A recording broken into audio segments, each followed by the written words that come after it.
Party people, welcome once again to the Party of One podcast, where the gaming table is always set for two. I am your host, as always, Jeff Stormer. This week I am joined by Angela Kraft from the Fandible podcast for a playtest of Evil Hat's new Fate game, Shadow of the Century. Fandible is an absolutely amazing actual play podcast. They play a myriad of different games in different genres and styles. They've probably played something that you're going to dig, particularly if you like two-player games, because starting this Thursday they are launching the Fandible Solo Shot, which is an ongoing two-player Star Wars Force and Destiny game. Obviously, you can tell I'm pretty excited about this, because two-player games rule, and there should be more podcasts about them. So I really hope you'll check it out this Thursday, May the 4th, Star Wars Day, Fandible Solo Shot. You can find all of that at fandible.com. Shadow of the Century is a game that we've played before on the show. It is the sleek, neon-soaked 80s sequel to Fate's Spirit of the Century, in which new wave heroes battle against the corporate hands that have placed our world in a stranglehold. It's super cool. It's extremely up my alley, and I cannot wait for you to hear the episode. You can find more information about that in the show notes. Finally, before we dive in, I want to extend a special thank you to the Creative Play and Podcast Network, our newest backers on Patreon. Patreon support is so important in helping us not only keep the lights on and cover hosting fees, but procure new equipment, expand our con presence. It's just really wonderful and powerful, and so thank you from the bottom of my heart. I hope you enjoy getting some bonus content every week. If you'd like to find more information, you can find that at patreon.com/partyofonepodcast. And with all that out of the way, let's throw it over to me in the past so he can get started with the show. Take it past me. Thanks, future me. This week I am sitting down with Angela Kraft. Angela, thank you so much for coming on Party of One. Thanks for having me. So, at the top of the show, we love to let our guests talk about any cool projects they might have coming up, particularly if those guests might enjoy things such as two-player role-playing games and or podcasts. So why don't you talk about anything you might have coming up? All right. Well, speaking of what your listeners might like if they are into two-player podcasts, I am a member of the Fandible Role-Playing Podcast. We've been around for a while now, doing very large games. We have 4 to 5 players in most of our episodes. But this week we are starting a brand new adventure. We're calling it the Fandible Solo Shot. And it is a two-player game with me and my husband playing Star Wars Force and Destiny. And we're doing an Inquisitor's story set in the Star Wars universe. Oh, that sounds really exciting. I didn't know you were doing Force and Destiny, and that's really exciting because that game works really well with two people. Like that's a good duet game. So that's really exciting. Yeah, we've played as a larger group. We did Edge of the Empire, which since it's kind of scrappy and gritty, it makes sense that you have a bunch of people who can kind of rely on each other. But with Force and Destiny, you're getting characters that are powerful enough that they can hold their own against the big bads of the galaxy, or especially when they are the big bads of the galaxy or part of the big bads. That was another reason we wanted to do it as two players, because we really wanted to focus on this one person's story, and hopefully it will be a story of redemption where he sees that while the dark side certainly has a lot of allure, that maybe it's not the best path to power in the galaxy. That's fantastic. That's fantastic. I don't have other words. That's fantastic. Cool. So that's launching May the 4th. Yes. So this week, we are playing Shadow of the Century by Evil Hat. It is a game currently playtesting in the final round of playtesting, I think. But I am super excited about it. I love this game to death, and I'm really excited to get to play it again. So why don't you introduce your character this week? So I am playing Jessie, who is also known as the Material Girl. She is somebody that spends most of her days at the mall shopping for the latest deals or not deals. She has money, so she doesn't need to worry about the bargain racks. But by night, her high concept is that she is a Valley Girl Batman. Her superpower is money and brains and charm. And, she uses these powers that she has to, keep herself busy. There's no noble calling here. It's about finding something to do after the mall has closed. I love that to death. So, I am ready to dive in. Are you ready to dive in? Absolutely. All right. So, we start on a wide shot of Dutch Dillon, Fort Dutch Dillon, a military base in... What's the name of the city that you live in? The city is named Mount Hanover. Mount Hanover. So, just outside of Mount Hanover, there's Dutch Dillon Military Base. It is, it's very iconic. There's the Jeep. We see the Jeep pull up and the two military police walk up and clear them. And we get the whole scene, and there's a lot of black town cars and people in black suits with the earpieces walking around. And suddenly we get this wide shot outside of like a big communications looking structure with a satellite dish on top, a burst of smoke, and there is a man in like a golden mask with a crown and a tuxedo standing there, surrounded by men in capes and tuxedos, like kingly capes and tuxedos wearing domino masks, and they all have machine guns. And he strikes this big fancy pose, and bullets start flying. We get a whole crazy, like, shootout scene, and there's another burst of smoke. And he's gone. So people are starting to look around. Mm-hmm. And somebody opens a door, and there's a scream, because the scientist that has been kept in Dutch Dillon, the scientist that has been working in Dutch Dillon military base, Dr. Leopold Methuselah, has been seemingly kidnapped out of thin air. And then we cut to the theme song, and there's a lot of shots of, like, people at the mall and, teenage things. It's a very, very light, poppy sort of Cyndi Lauper theme song. Very disconcerting after this scene at a dark military base. Yeah. It's fun. We're gonna get some soundtrack sales off of that. So, give me the opening, give me like the intro for Jessie. Give me the opening shot that she's in and where she is when she hears a news report about this kidnapping. Jessie is in her natural habitat. She is at the mall. She's walking down the hallways, and this is the height of the mall in America. So there's crowds, there's children running amok, there's other groups of teenagers, but Jessie is a lone hunter in the mall. So she's not surrounded by a cadre of fellow teenagers. She is exquisitely fashionably dressed. She's wearing leg warmers and leggings and lots of lace gloves that have been cut off, 15 necklaces. She has blonde hair that's extremely permed and curly with a ribbon tied through it. So very much Madonna sort of, early Madonna style. And she is walking through a department store, checking out the electronics department, kind of disdainfully because this is like a Sears or something. So it's not really high-end electronics. Mm-hmm. But of course it has a bank of televisions, an entire wall covered in televisions. And she's walking past when there's a breaking news bulletin. Yeah. And a very 80s looking newscaster. So the permed, like the real hard hair on top of his head, and he's got the power tie. And he says, "Kidnapping out of Dutch Dillon Air Force Base. Dr. Leopold Methuselah, the head programmer in the astonishingly successful Star Wars Space Laser Defense Program, has been kidnapped. And in even more shocking news, it appears," and they show a grainy screenshot of grainy like security cam photo of the man in the king mask.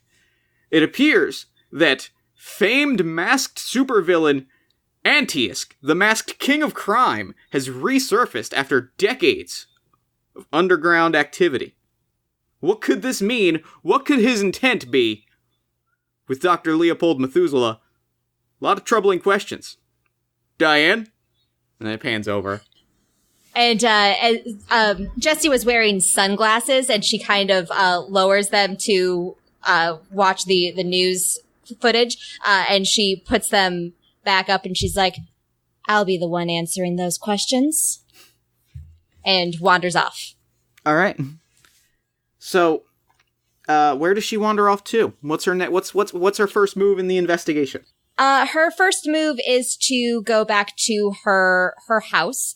It's a very, large house. I was going to say nice, but it's 80s nice, so it's a little McMansion-y. And, sure. very over the top sort of decor. Her family's kind of new money, so it's kind of chintzy. Plus, it's 80s, and so her equivalent of the Batcave is her bedroom, because that is where 80s teenage girls always go for refuge. Right. But in super heroic fashion, she goes into her bedroom. She just kind of drops off her bags, scattering them everywhere. She no longer is intrigued by her shopping finds. There's a new mission to occupy her thoughts. And she goes into her closet, which is filled with fashionable, extremely multicolored clothes. You know, it's like a neon, paint set threw up in her closet. And she goes to the back of the closet, moves aside a rack of clothes, and reveals a computer keypad. And she types in a code, 8675309. And nice. The back wall of the closet slides open, revealing that she has a small lab setup. Excellent. So why don't you let's call this our first roll, to see if you can't find out some information about all of this. I would love to. This will be a difficulty of 3. And will I be using insight or computers? Insight or computers, whichever one you're more proficient with. It sounds like computers, but if you're better with insight, there might just be some things you know about this from crime fighting. It would be computers, so we'll go with that. Perfect. 2. Oh, that was not a good roll. I know nothing. I got a -1. Okay, then I'm gonna put an advantage. I'm gonna put an advantage on the table against you, because you know the basics. Mm-hmm. But what you know is troubling and doesn't make any sense. What you know, the advantage in play, is ANTEUS is dead. Yes. Or was. Died decades ago. He wasn't just underground, he was dead. Mm-hmm. Which means that someone has taken up that mantle anew. That it's not merely that he's resurfaced like the news thinks. It's that someone has opted to take up the mantle of the man responsible for the Gentleman's Agreement, which is the pirates' code of organized crime in the 80s. Something that you've run into several times as the Material Girl. Yes. So I am going to compel an aspect. Oh, yay. I'm going to compel the subplot issue aspect, which is twin sister in trouble. Jesse's twin sister, Janie. Janie is a scholar of sorts on ANTEUS, on the history of, like, organized crime in the 40s and 50s. So if someone has taken up the identity of ANTEUS, then clearly somebody with, like, an expertise on that is in direct danger. Yes. So I want to go down the hall to Janie's room, see if she's home. She's a nerd. Where else would she be? She is not home, but you do see that the window is forced open, and the room is in a certain degree of disarray. Make me an insight roll. Alright. Or a notice roll. I forget if notice is a skill in Shadow of the Century. I think it got folded into insight. Yeah. So make me an insight roll. That's better. 2. Okay. So you get that was a tie, so you get a boost for this. That you can act on this. You look around and you notice that the room is in disarray. But it looks intentionally in disarray. You notice that the only thing missing is a book on post-war, like, scientific developments. So you get a set, like, it seems like, in fact, they may have kidnapped Janie, mm-hmm. and set it up as a bluff.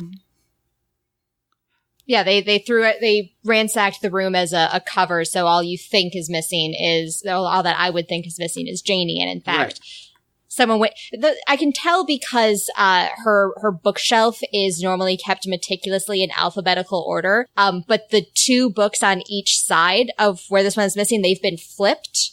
That's smart. Yeah, and we get a real close-in shot on that. Mm-hmm. And Jessie is, monologuing. Janie always keeps her books in order by author, and I'm no brainiac, but even I know that D comes after C. Yeah. So they've kidnapped Janie, which is the immediate concern. But yes, there seems to be something coming together, because you know that this Methuselah fellow was a scientist. They've taken books on post-war science developments.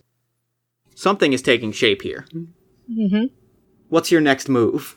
Was I aware of Dr. Methuselah before? Or is this the first that I've heard about him? I think a little bit. I think there's maybe been like a puff piece, news piece about him. But for the most part, they were just sort of like, yeah, this scientist has moved in to Dutch Dillon doing fancy government work on the star. Okay, so what I'll say is you don't know of Dr. Methuselah. Okay. But you know of the Star Wars Space Laser Defense Program, because that's been the big thing that, Pres Rickard has been talking about for months and months. Absolutely. So then next move, I think, is going to be, first of all, this is obviously a job for the Material Girl.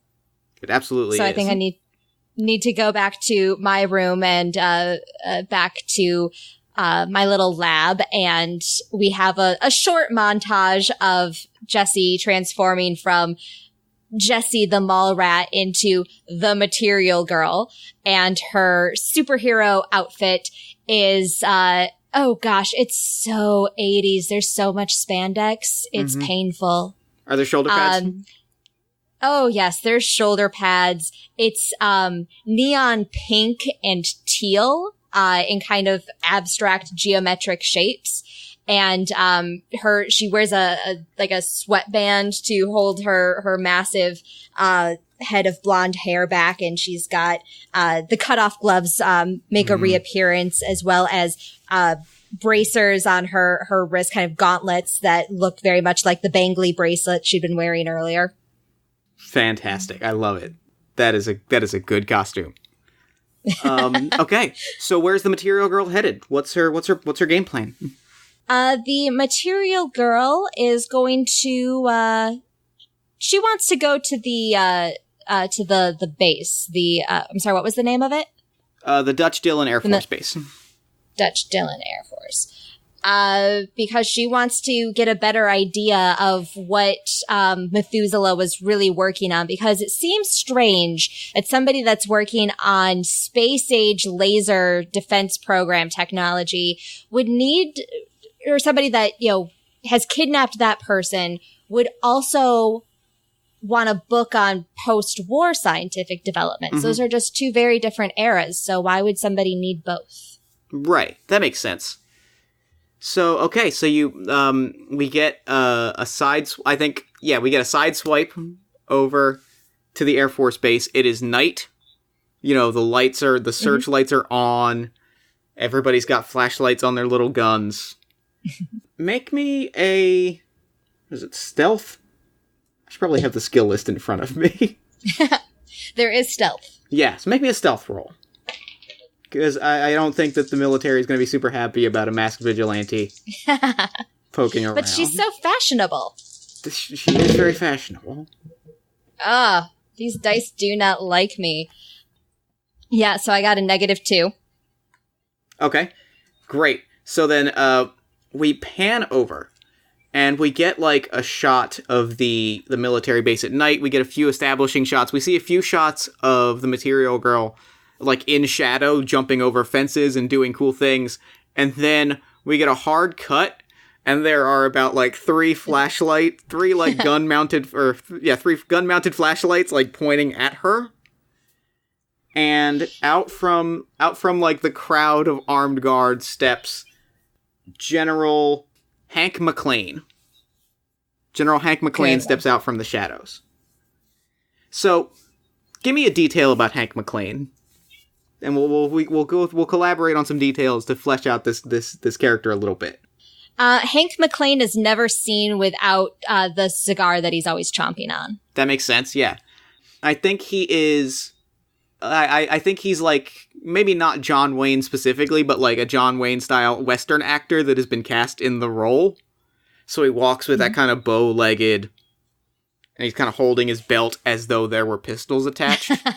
Yes. So he comes out, and he's like, "Is there something I can help you with, little missy?" Actually, I'm here to help you. Ooh, that's good. Make me a persuade roll for that, because that's a good... I don't even think we need to go further in this interaction before that. There we go, 3. 3, perfect. That is a pass. Okay. He glares at you for a bit. And, yeah, and Jessie, or the material girl, just glares right back. She's about at least 1 foot shorter than General McClane. Mm-hmm. So it's very much a petulant teenager glaring back up at an authority figure. But she has this air about her because she is the material girl, that she's able to hold her own against this grizzled military type. I think, yeah, and I think he kind of stares. He kind of rolls the cigar in his mouth a little bit without, like, with the hands free, rolls it around. And, "Step into my office." Gladly. And the guards just kind of like, almost dejectedly kind of raise up their guns. They're like, "All right, we'll go back to the gate." The material girl gives them kind of a little finger wave as she skips past them. Bye! So, McClane's office is, annoyingly organized. It is a military man's office where even the pencils are arranged on the desk in order of like how sharpened they've been. So from shortest to longest. And you see pictures of ANTEUS from all angles. Mm-hmm. Like every possible security camera, you see them all around the room. Mm-hmm. It's sort of the one disorganized thing in this incredibly organized office is just these pictures of ANTEUS. And the material girl is, rather than going to the desk or sitting down or showing any sort of deference to the general, she just immediately goes to the pictures, looking at this series of pictures of catching ANTEUS from every angle. For somebody that is been dead or supposed to have been dead for so long, you'd really think that he would have chosen a place with less cameras. So you're up to date on your history, huh? That's impressive. Mwah. I did get an A in history last semester. We could use more people like you around here. Anyway, yeah, so not really sure what a masked man in a Burger King mask is coming back from the dead. Feel like there's a lot more valuable things he could have taken than an old man. What are your thoughts on this? He might be an old man, but he's an old man that is working on some of the most advanced technology that we have. I like that you know your history. I don't know that I like that you know... I guess that's nothing classified. You don't know the full story. It was on the 6 o'clock news. It was on the 6 o'clock news. So, roll me an awareness as you are looking at these pictures. You want to get a 3. I got a 1. Okay. So, yeah, something looks off about them. You can't really pinpoint what. But it doesn't quite look like the pictures that you've seen previously, or at least the pictures in the history books. Mm-hmm. He leans in a little bit. So,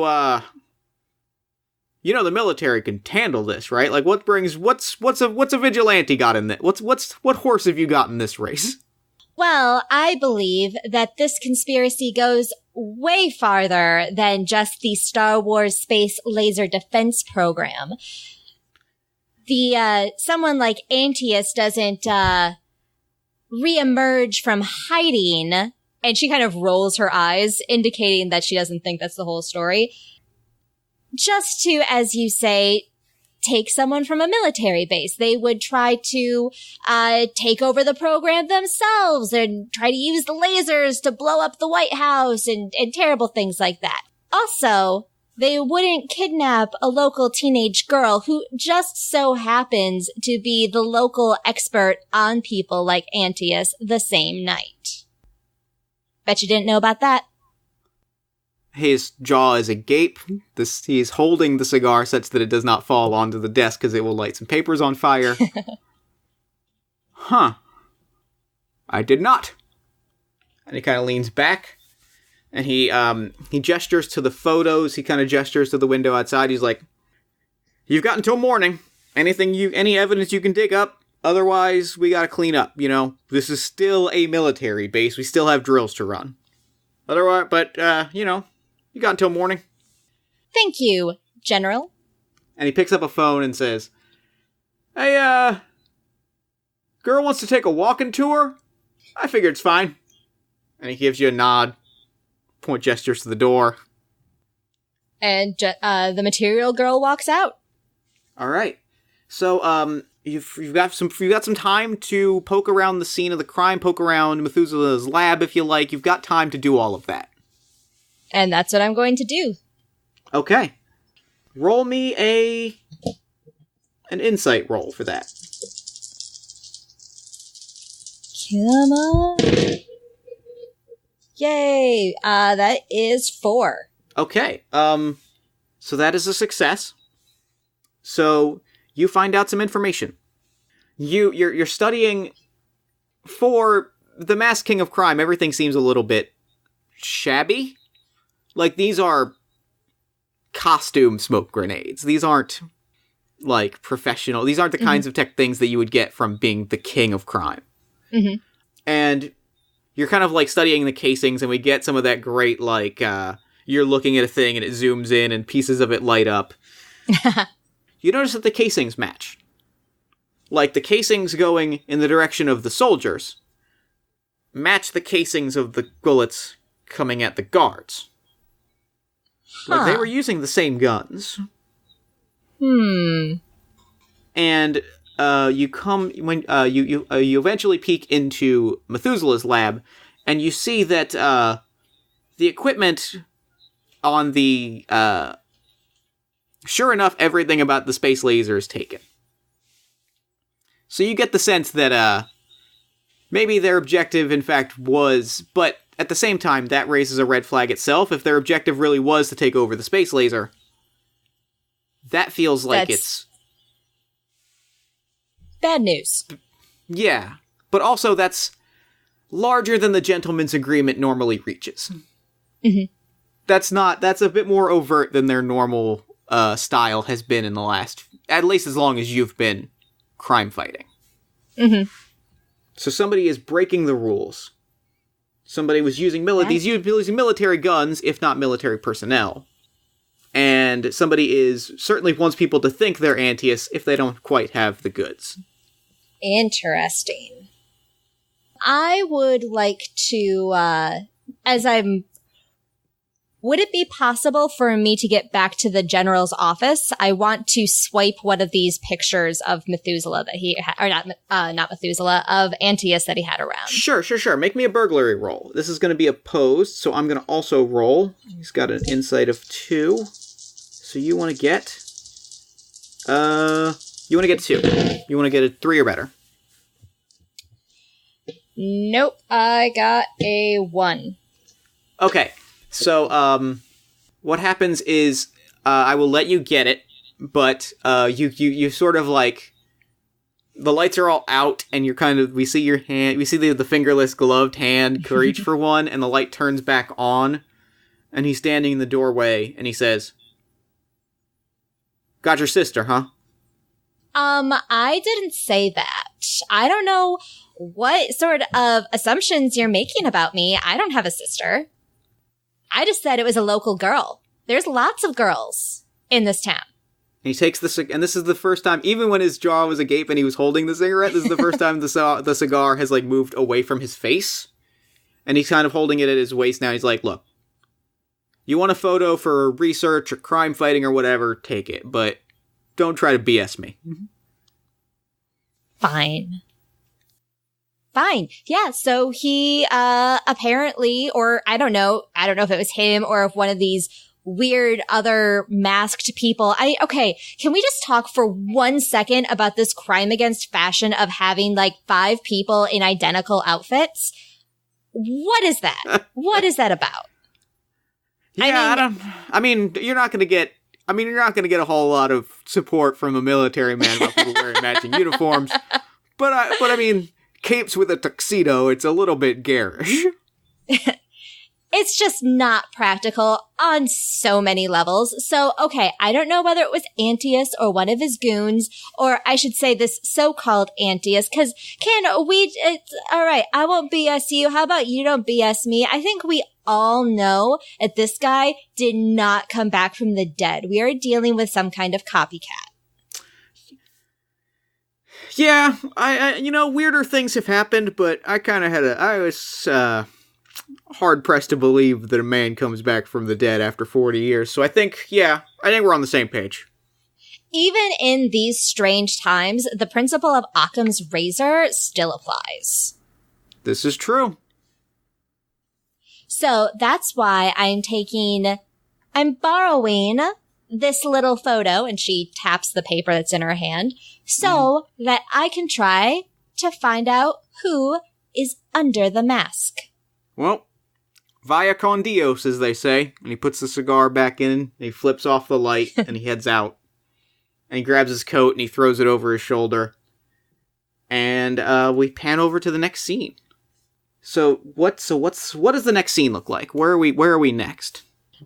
Next we're going to be back at the lab that's in Jessie's bedroom. She has she's changed out of the material girl outfit and is in sort of 80s pajamas. So she's wearing a sweatshirt that has the neck cut out so it hangs off of one shoulder and leggings. Sure. So this is casual wear for the material girl.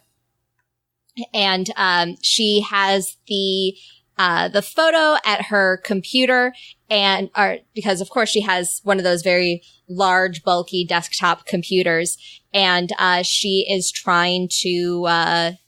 So she's sitting there at this ancient desktop and is trying to access some sort of database that might have photographs that she can use to cross-reference this photo.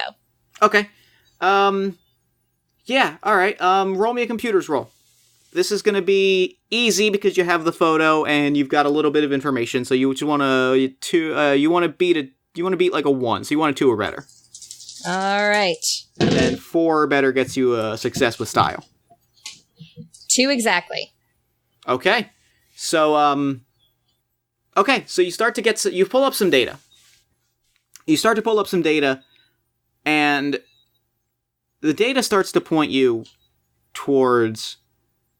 Okay, yeah, the data is started, like...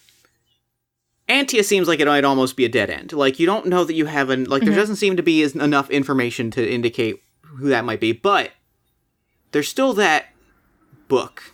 There's still that booklet on post-war, like, scientific developments. So you start poking around on that. And you're digging deep. We get, like, a long, fingers at the keyboard and the lights on your face. And through the magic of 80s computers, you start pulling up some unusual seeming information. You find a news clipping about one of the early rocket tests. And it's headed up by a Dr. Liam Methuselah. What? And you're looking at it, and it's grainy. I mean, it's a tiny little photo because it's a bunch of group scientists, and he's just kind of in the front. So you're looking at it real close, and it's the 80s, so we definitely get a zoom and enhance, despite the fact that this is a grainy, like newsprint photo from the 50s. You zoom and enhance, and by gosh, there's a lot of family resemblance there. It's pretty close to identical. I mean, it can't be completely identical, right? That doesn't make sense, right? Right. I mean, even Janie and I are twins, and trust me, there's a lot of differences there. So, yeah, so you're looking at this photo, and that's unusual. Very. Jessie kind of mutters to herself, "Oh, Janie, what sort of nerd trouble have you gotten yourself into?" And then you start looking a little bit more closely, and you kind of realize that a lot of ANTEUS's in the 50s, like, he had a lot of sci-fi-y gadgets that sort of funded his crazy schemes. Mm-hmm. And so, surely there wouldn't be a connection between this Dr. Leah Methuselah and ANTEUS. And surely somebody surely somebody who figured that out could have. Why, if they had an expert on ANTEUS and could trace back all of those connections, they could blackmail this man into working with them. Oh, dear. And that triggers an advancement. Oh. Because now you know what you're up against. So, one of the things I really like about Shadow of the Century that they seem to have added in the last sort of round of playtests is they've added milestones to trigger in, like, during the course of the game in addition to after the game. So once you figured out who you're up against, what the villain wants, and I'm imagining you've decided that they need to be stopped. Yeah, yep, they do. Okay. So describe to me how you're going to start fighting against the villain. Describe to me your preparations, training, and research, and then you can choose to do one of the following. Increase one of your skills, rephrase an aspect, buy a new stunt, or recover a consequence, but you haven't hit a consequence yet. Right. So I do think that this is time for Jessie to start doing her inventor spiel. That's going to be part of her preparation. She is going to, looking through some of Janie's old books, she wants to find kind of ANTEUS's signature weapon, and she wants to build a cooler version of it so that she can show him up and potentially lure him out of, hey, you want the guy that can build lasers, but I'm actually a better choice because I can I'm a better inventor than you are. Okay. Yeah, that makes sense. I like that a lot. Okay. So I'm going to create an advantage for that as well. And that advantage is cool new gadget. Mm-hmm. Great. Would you like to increase one of your skills by 1 point? Or rename a concept if you'd like.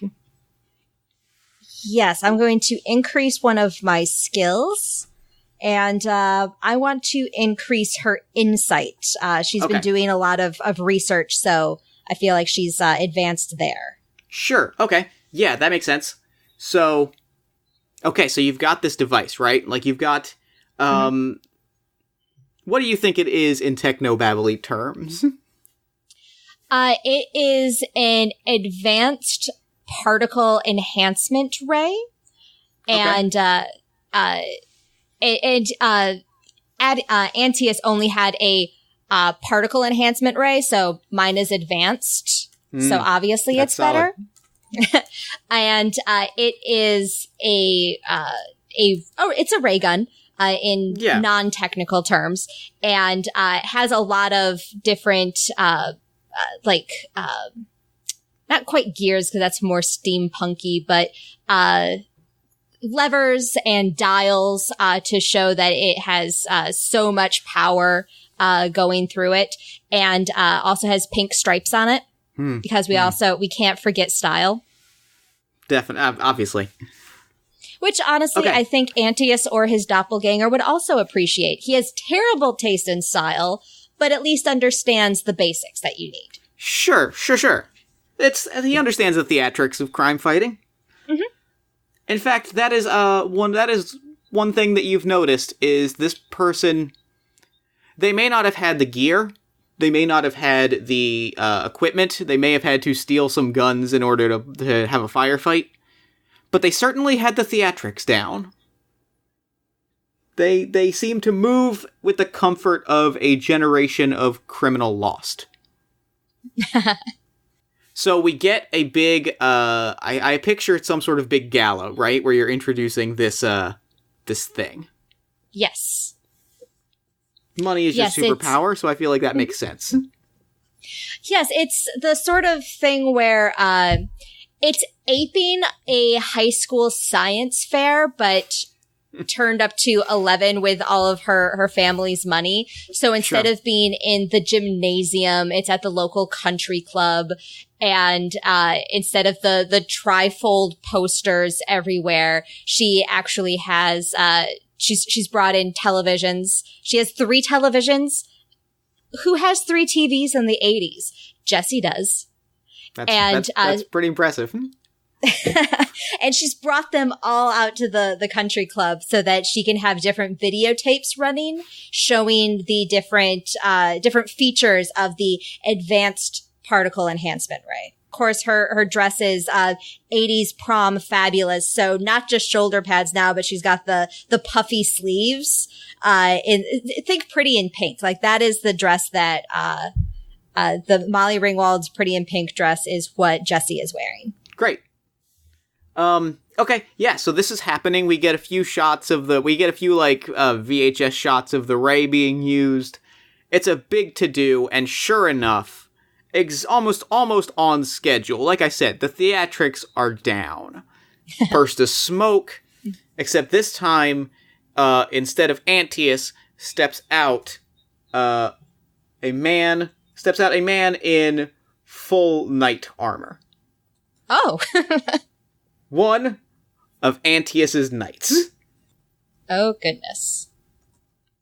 Yes. And I assume people start running in fear and terror? Yeah. And then a few of the tuxedo, like 3 of the tuxedo cape people step out. And, people start running and hands up and they cause a whole big thing. Yeah. And Jessie is going to grab her advanced particle enhancement ray, which had been sitting on display, and she quickly grabs it, holds it. She's not pointing it at them yet, but she obviously has it at the ready. Okay. Oh, so you guys did get the invitation. Okay, that's great. And I think because he's got a big knight mask on, he just kind of points at you and points at the ray gun. Oh, this is what you came for? Oh, no, see, that's kind of a problem because we're like a package deal. And I think at that, he's gonna run at you. Sure. So, yeah, he's gonna run at you. He's gonna take a shot, or he's just gonna try to, running tackle you. All right. And the number to defend is... Ooh, it is a 5. Oh my goodness. He's very good at fighting. Let's see how badly I fail this because technically I can't beat that. If I get all 4s and I tag an aspect, I can survive this. But I don't. I have a -2. Okay. Gosh, does that mean he succeeds with style against me? It does indeed. So, the advantage is disarmed. Ray gun goes flying. Sure. There's a scramble to try to grab it from the mooks. And you're gonna take, what is that then? 6 stress. I think I lost you. Oh. Are you there? I lost you for a second. Yep. I'm still here. So I heard, that there's the advantage of being, they have the advantage that I'm disarmed. And then I think you were going to give me some stress. You are going to take 6 stress. Oh, oh my gosh. That's a lot. Yep. You can always bow out or take consequences. You know what? I am just going to bow out. I feel like it's the first fight, so it's okay if I don't come out on top. So yeah, so this guy just barreled down at me. I was backing away and my heel got caught in the hem of my dress. Mm-hmm. And that's part that added to me falling and the gun going flying. Okay. So everything goes fuzzy. You know, the lights start haloing. You black out. You come to in like it's like a military bunk room. Huh. Like a tiny little military bunk room, and there's somebody with their back turned to you, fiddling with, you can see the pink handle of a distinctive ray gun. Yeah. Am I tied up? No, but the room is clearly, the door is clearly locked. Okay. You should really be careful because I've actually been having some trouble with the accelerometer and it's actually very easy for it to overload. So, if you move that blue wire any closer to the green wire, half of downtown is going to go bye-bye. No, see, the problem is you didn't put the cooling in the right place. If you had moved the cooling up higher, then the water, then the temperature of the water would soak up the extra heat from the accelerometer. It's a simple mistake. I'd have probably done it in my early days as well. And he goes right back to fiddling with it. Except that if you did that, then it ruins the entire silhouette. He turns around, so Dr. Methuselah turns around and just, no, look how cool this looks. And it looks like a super soaker, like it's got two big water tanks on top. He's like, look, it's got the tubes, it looks it's retro. This is ray gun chic, okay? That looks like a toy. Nah, you wouldn't get it.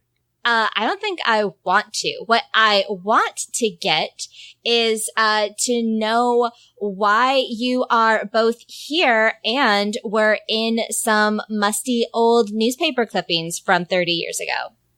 That was my father. And he starts to looks, his eyes start darting back and forth. If you're going to want him to be honest, that's going to take an opposed roll. All right. That is what I want. I'm, persuasion? Yes. He got a 4. And I also got a 4. Okay. So, go ahead. but I want to succeed straight out. Okay. So I would like to tag, my trouble of being underestimated. Sure. He's not expecting somebody like me to come at him with this sort of line of questioning. Yeah, okay, so then exactly what happens is he says, no, that was my father, that was... that was nonsense. So you've read the books, then? Kids today, You're not supposed to be reading! Oh, trust me, I did not read. I looked at the pictures. That sounds more like the kids of today. You should be reading more. That would be my sister, Janie. Maybe you've met her? And Jessie is looking around the room, which obviously does, I assume, does not have her sister in it. It is. She's not here. Mm-hmm. You're Janie's sister. Well, that explains... guilty? That explains a lot. Okay. And he extends a bony old man hand. He's like, Dr. Leopold Methuselah. Charmed, I'm sure. Jessie recoils at this decrepit hand that is reaching towards her. And the pause stretches to an uncomfortably long time before she reaches out, with just her fingertips. It kind of takes his fingertips and does the shortest, briefest, lightest handshake that she can get away with. He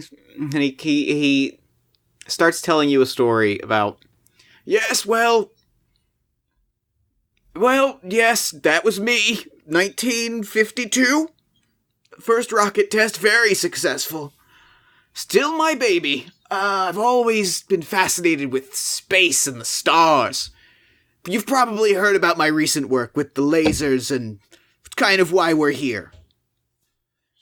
Yeah, so, okay, I have like 1,000 questions. But most important for right now, sounds like you've met Janie, and I kind of need to get her home because our parents are like totally boring and have other stuff to do a lot of the times, but eventually they're gonna notice that she didn't make curfew. So if we could just kind of move this along. Yes, that makes sense. That all checks out. Well, that's gonna be a problem, but it certainly makes sense.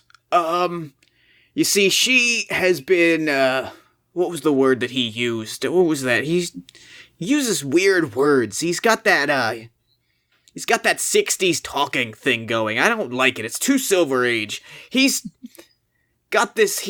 tapped her as his royal interpreter. I don't know. It doesn't really make a whole lot of sense with the aesthetic, but it's fine. So he's in his like private chamber. Okay. So that's like totally creepy, and I'm going to call America's Most Wanted on him, I think. But before that, so you've been around, for like a while, if you were in that 50s photo. So did you know this ANTEUS guy before? Boy, you've done your research. Yes, we worked together. I supplied his goods and he stayed out of my hair. And he kind of pats his bald head. Or rather, the hair that was there before, and he kind of chuckles to himself. Yes, we worked together, but he died, and now this pretender, this fraud, is trying to use knowledge of my true history to get me to command this laser. And I did it. Oh, okay, so we're on the same page. Wait, you did it? Yeah, Look, I've been working for 20 years to make this world a better place. I signed up with the government. I made the space laser. I wanted to defend this planet because I saw what was out there when ANTEUS was killed by the Martians. But the thing is, I've done a lot of things before that I'm not proud of. And I want those things kept secret. I want the fact that I'm 120 years old kept secret. Promise me you'll keep that part secret. Totally. She's lying. Do you want me to roll? No. I think he knows. I think he knows. All right. He says, so, yes, I gave him the codes. And at that moment, on the loudspeakers of the base, you hear, "Attention world, it is ANTEUS. It is time that we bargained for," and you hear, like, scrambling and alarms. "I have armed the laser and I have targeted it at the town of Mount Haverford. You have 1 hour. So as soon as the announcement ends, Jesse just looks at Dr. Methuselah. So, good job making the world a better place when you're going to blow up my hometown just to keep your stupid age a secret. He tosses you the gun. And he says, it's so much more than an age, but don't bother. You're wasting time. Go talk. Don't talk. Go act. And he kind of slumps in a chair. Jessie just looks around for a moment holding her gun. That was easier than I thought. Oh, okay. And she goes to you said the door was locked? Yes. Okay. So she turns back to Dr. Methuselah. I don't suppose you, have the key? Oh, that's right. We're locked in a room and we're all gonna die. Okay. And he kind of slumps a little further down in the chair. Okay, so glad you're super helpful. This is obviously a one lady sort of job. And she is going to, she has an advanced particle enhancement ray. She's going to shoot the lock. All right. Make me that roll. This is going to be pretty easy. I'm going to put this at a 1. All right. Especially with the gun, it's pretty simple. 1. Point and shoot. All right. You blow open the thing. Yeah, you blow up the thing, but I'm not going to give you a boost or anything because you just sort of, it blows open and it's loud and you get some attention on you. All right. So what happens now is, make me a roll to get through to like maneuver sort of the, you look around and you're still on Dutch Dillon Air Force Base. All right. Make me a roll to like sneak around without being caught by this knight who you know is here. Yes. You don't see him, but you know he's here.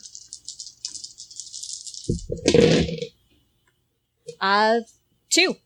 Okay. This is gonna be... Alright. So, you're moving through. And you dodge a lot. You dodge the mooks. You know, you see some guys walking around with stolen military guns, and they're in the domino mask with the capes. You dodge them easy. So even though I'm on the military base, the only people I'm seeing are the mooks of ANTEUS? Yeah, which is odd. Okay. Yes. It's real weird. So you're moving through. And you get to sort of a lab similar to Methuselah's lab, which is where you see where you've been, you see it's some bunks nearby. So you make your way towards Methuselah's lab, because you know that's where he's got to be, because he's got the codes and he's operating the satellite. Mm-hmm. And you see, standing outside, is that big armored knight. Just looking around, doesn't see you yet, but he's blocking the door. Mm-hmm. You see into the window of the lab. You see Janie, and she is, she looks fine. She looks bored.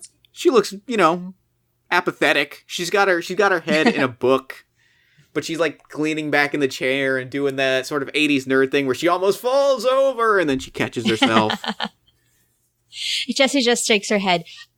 Mutters to herself, "Oh my gosh, Janie, the world is going to end and you're reading another chapter of calculus?"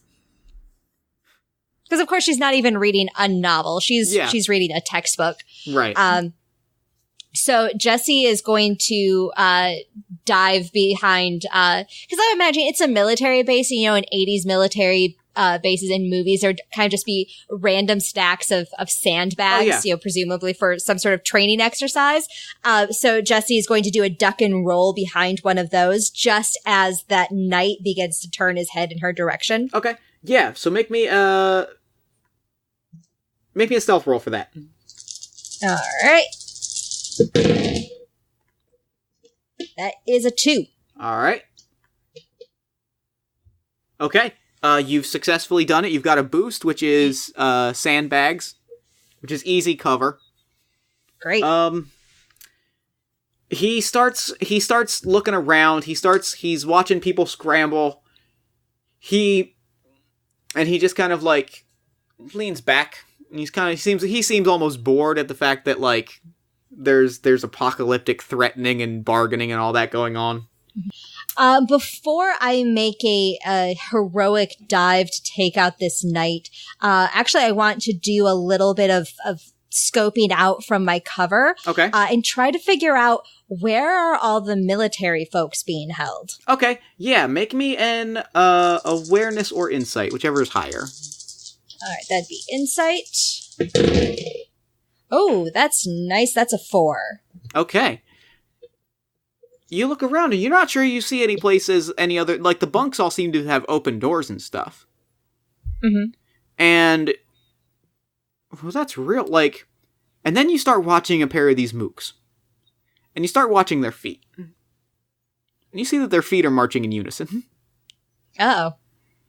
And you see the way they're holding their guns is we get a flashback to that scene when the guns were pointed on you, and you kind of see that the way they're holding their guns when they were dejected and walking away, you see that they're holding them in the same way, and they're just and then you look at the knight, just in time to see him kind of kick up his visor a little bit, and he puts a cigar in his mouth and he lights it. No. And Jesse says like, oh, I was gonna come find you, and well, I guess I did. And she's going to now lift her gun over the sandbags, and she wants to take a shot at the general/knight. All right. You want to get I believe it's going to be a 3. You want to get a 3. You want to get a 4 or better. 3 to tie. All right. Boom. All right. I got the 3. Perfect. So you've tied. You've got a boost. What do you want the boost to be, and do you want to use it? I would like the boost to be... I don't know. Do you have an idea? I do, actually. I think, electrified armor or something. Oh, if he's wearing, right. like conductive metal armor, something like that. Because that seems like it would translate easy to, especially like a stun or something, if you just wanted to get past him. Yes, let's have that be the boost, and we'll just tag that right now. All right, perfect. So he goes down, and he's still... You get the feeling that, like, if you're not quick, he could recover, but he goes down. And, like, the helmet falls off, and it's, oh my god, it's McLean. And he kind of is like... I think it's not so much that, like, the armor's electrified, but it's, like, that it kind of freezes it in place because it's kind of, like, charged up in a weird way. Maybe it's magnetized, even. And he kind of looks up at you, kind of frozen, and he kind of just chuckles. Yeah, I underestimated you. I see that now. And he kind of nods, and he's just kind of laying there. Jesse's going to bend down and take the cigar out of his mouth, throw it on the ground right next to his head, and stomp on it with her delicate stiletto high heels. Those could kill you, you know. And she's going to go to the door of the lab. Is it locked? It is not locked. It's wide open. You kick open the door. And absolutely. We arrive at the final confrontation. Dun, dun, dun. Which triggers another milestone. Great. So, go ahead. You can take another stunt. Go ahead and take another stunt. And let's see. And up a skill by 1. And then I'm going to do the exact same thing for the man standing inside near Janie, but not wearing his mask. And that is the man that is no longer ANTEUS, but he's wearing the rest of ANTEUS' costume.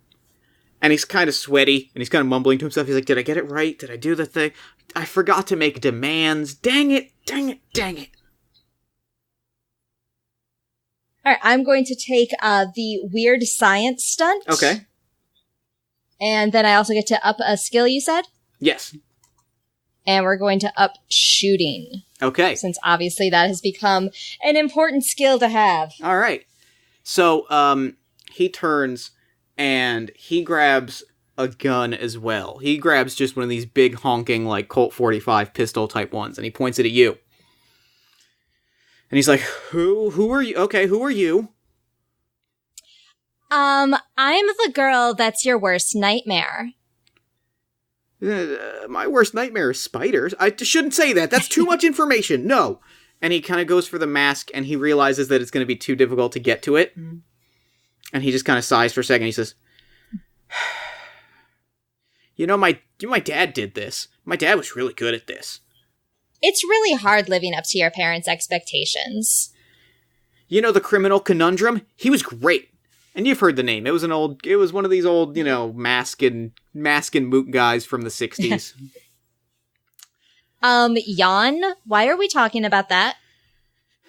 He was great. But here's the thing. He followed this gentleman's agreement. And he died penniless and destitute. which are the same word. I see that now. Dang it! And he just keeps like shaking the gun at you. But I'm gonna destroy the gentleman's agreement. I'm gonna destroy ANTEUS' legacy, and I'm gonna bring back the old ways. The old ways of blowing up towns? Yeah, that's what they used to do, I think. Janie, is that what they used to do? Not really. It was a lot of bluster. They used to make death traps and things. This is sort of just global terrorism. Dang it, you were supposed to coach me on this stuff. Take a horse to water. Are you okay, Janie? Yeah, I'm fine. Take him out. He's a whole thing. I'll tell you later. Well, gladly. And Jessie flips a switch on her gun, and you hear the whirring sound of it charging back up. All right.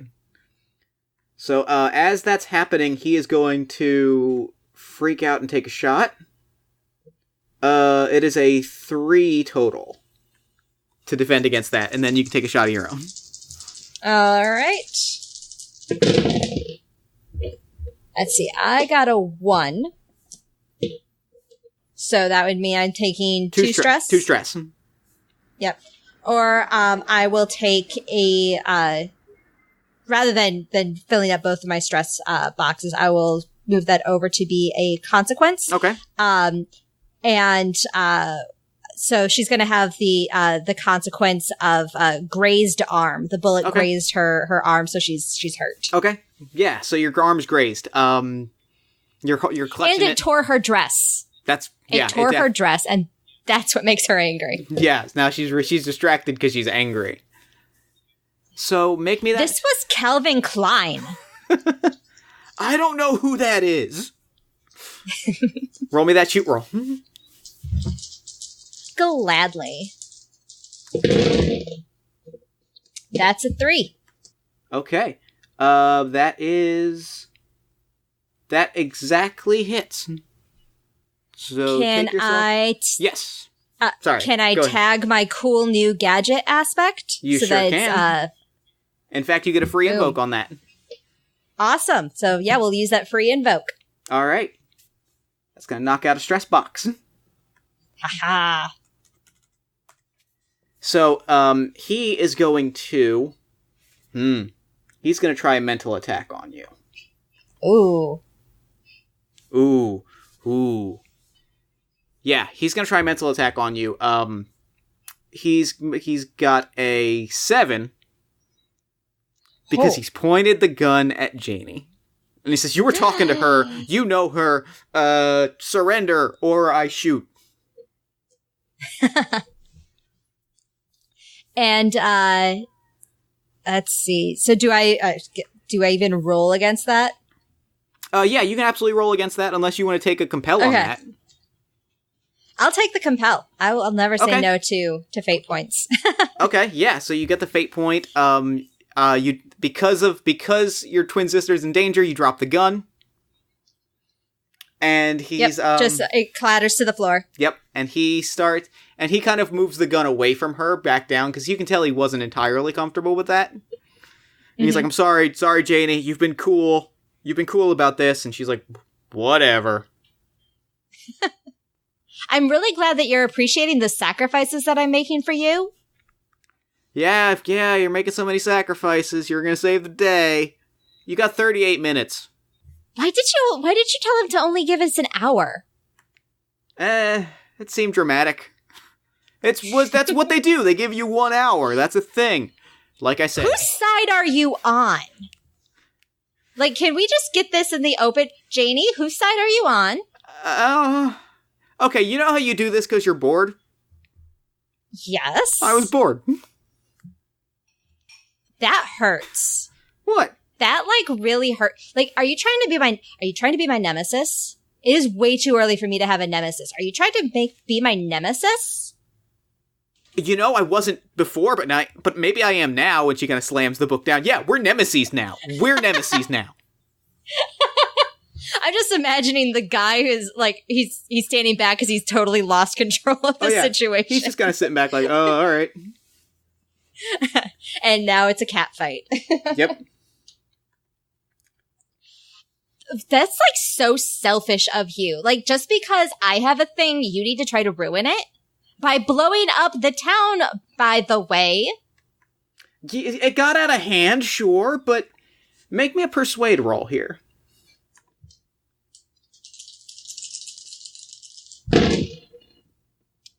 That is a 3. Okay, that succeeds. That's gonna knock out his other stress box, as he's getting real stressed right now. It's appropriate, because he's just like, people are fighting, and I'm confused, and I don't really know what to do.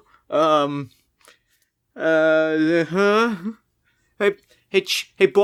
buddy? And, McLean outside's like, still frozen. Nothing I can do. So what's your next move? Jesse's just going to hold up a hand at the guy. You stay out of this. This is no longer about you, okay? Excellent, yeah. So, okay. So then Janie is gonna make a mental attack at a 6. As she's pulling out, like, old things. Like, you know that time that we were 8 and you pushed me out of the tree? Yeah, that hurt. Not just physically, because you pushed me out of a tree, but, like, emotionally, that hurt. Well, like, maybe you shouldn't have been such a baby about it and trying to claim that the tree has feelings. The tree does have feelings. Read the Lorax. There's too many words in that.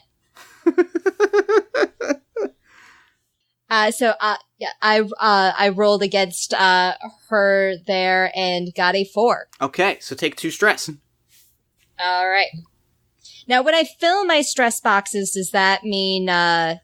The next time you take stress, you get taken out. Okay, cool. Since my mild consequence is already taken up, I have to go to the stress boxes. And what I would like to do, so I have the disarming charm stunt. Sure. And which allows me to, once per episode when dealing with an NPC, if that NPC has an aspect that indicates hostility or dislike towards you, the GM loses access to it. Okay. So I don't know exactly what that aspect is, but I'm sensing some hostility towards me right now. There's a sibling rivalry aspect that is out of play. So I obviously it's still part of her character, but you can't tag that now against me.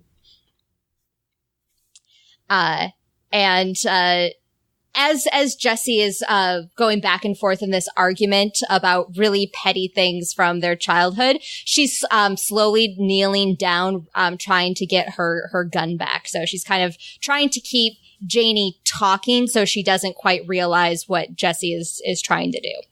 Okay. That's going to be a stealth roll. It's going to be total of, I believe, of not much. Because it's working pretty well. It is going to be 2.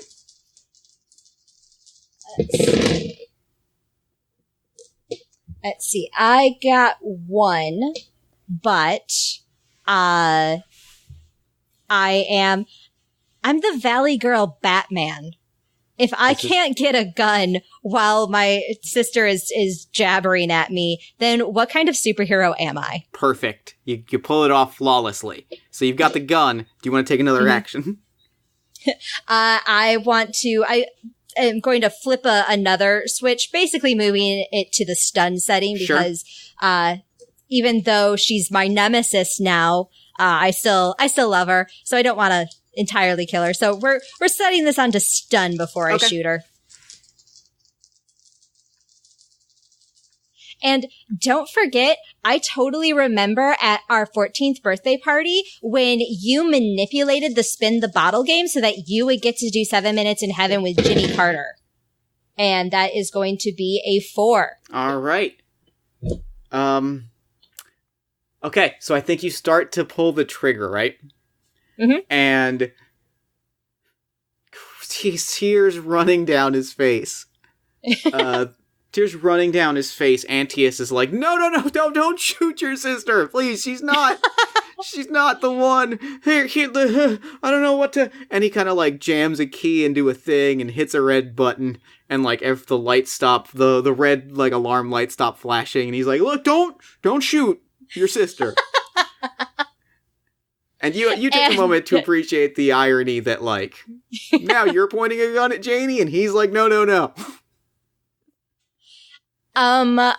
Okay. Thank you for turning off the big red button. Dang it, I shouldn't have done that, because now I got... Oh, God. Janie's just like, you're not good at this. Yeah, she's, like, really kind of right on that.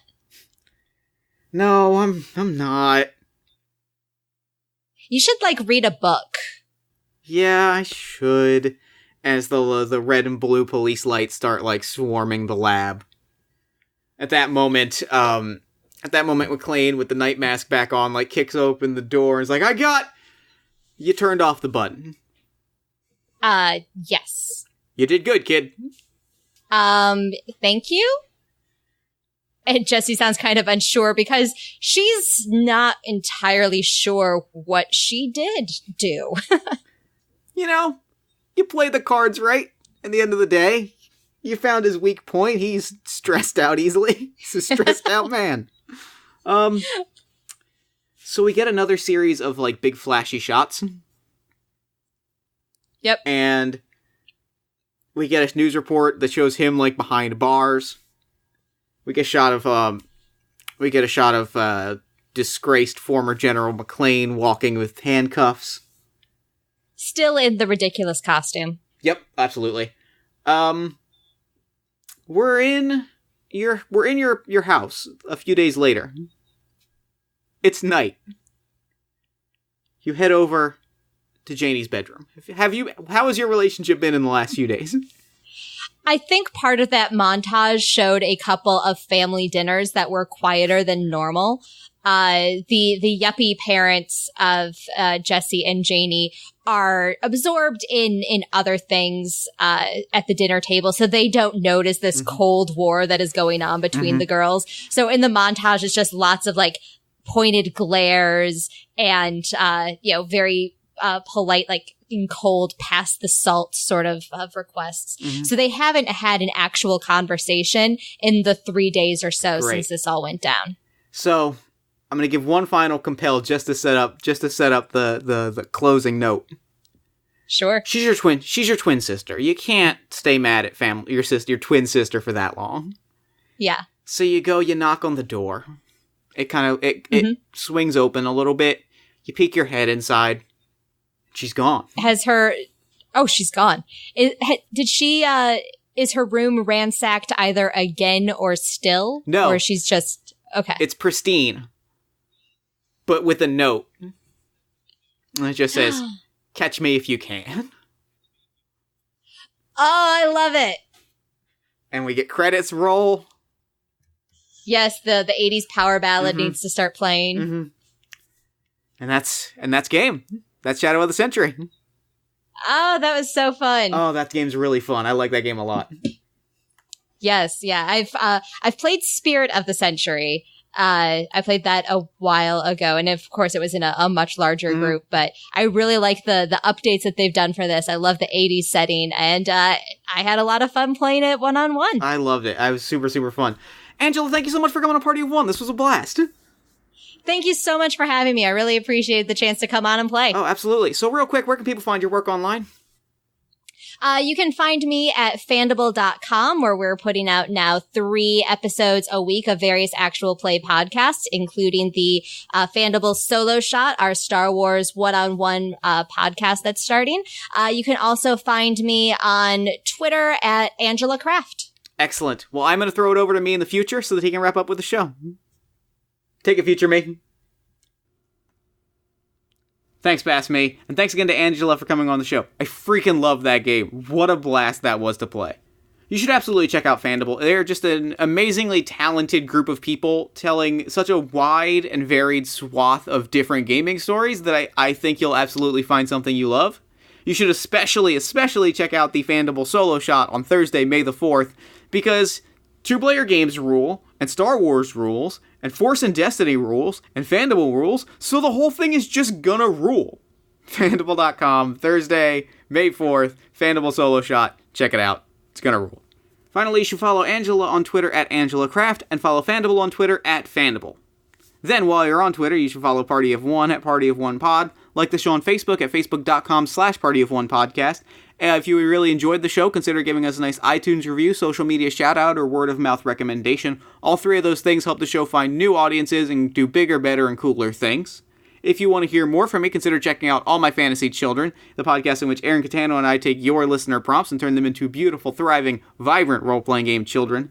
If you want to play a game with me, there are still seats available in the game of Worldwide Wrestling that I'm running for Lawful Good Gaming on May 13th. Cost of a seat is just a $10 donation to the Southern Poverty Law Center, so you're donating some money to a good cause, and you get to play a game with me, and we get to talk wrestling. That's a win-win-win. You can find more information about that at bit.ly/PO1Wrestling or in the show notes. Party of One is produced and edited by Jeff Stormer and Jen Frank. All music for the show comes from the song Infinite Lives by Mega Ran featuring the D&D Sluggers. If you'd like to inquire about advertising rates coming onto the show, or you want to hear my NJPW fantasy booking, send me an email at partyofonepodcast@gmail.com. Well, that's it for me. Until next time, thank you so much for listening. Remember to fight the forces of fascism every single day. And party on. Never gonna die.